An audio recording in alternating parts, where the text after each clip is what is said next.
दानियाल के कलम की जुम्बिश ने पूरे दफ्तर में एक खामोश इर्तियाश पैदा कर दिया था। मुल्की शहरियार, जो अपनी ताकत के नशे में चोर था, दानियाल के उस इकदाम पर हुक्का बका रह गया। उसने झुककर फाइल पर लिखा हुआ लफ्ज एतराज देखा और उसका चेहरा गुस्से से तमतमा उठा। लड़के, तुम्हें अंदाजा है तुमने क्या किया है? मुल्क शहरियार ने दबी हुई मगर खौफनाक आवाज में कहा। ये लफ्ज तुम्हारा कैरियर शुरू होने से पहले ही खत्म कर सकता है। दानियाल ने इत्मीनान से अपनी ऐनक दुरुस्त की और कहा, मुलिक साहब, मेरा काम हकाइक को देखना है, धमकियों को नहीं।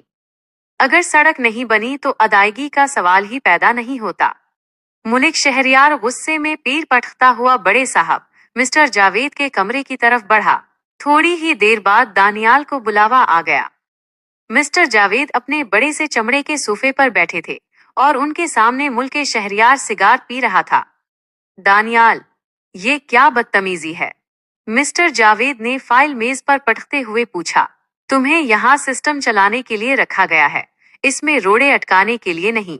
मुलिक साहब हमारे पुराने साथी हैं, उनकी फाइल को फौरी क्लियर करो।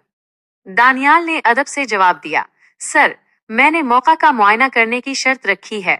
अगर मैं बगैर देखे साइन कर दूं तो कल को ऑडिट में जवाबदेह में होगा।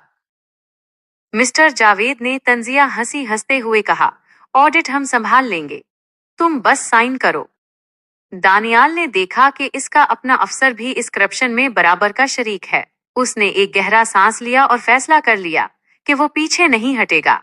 माजरत सर, मैं अपने जमीर के खिलाफ नहीं जा सकता। वो कमरे से बाहर आ गया, लेकिन उसे एहसास था कि उसने एक शहद की मक्खियों के छत्ते में हाथ डाल दिया है।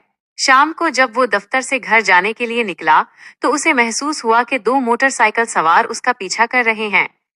अंधेरी गली में मुड़ते ही उन सवारों ने इसका रास्ता रोक लिया। उनके हाथों में आहनी सलाखें, आयरन रॉड्स थीं। एक ने निकाब उतारते हुए कहा, दानियाल साहब, फाइल पर साइन तो करने ही पड़ेंगे, चाहे मर्जी से करो या जबरदस्ती।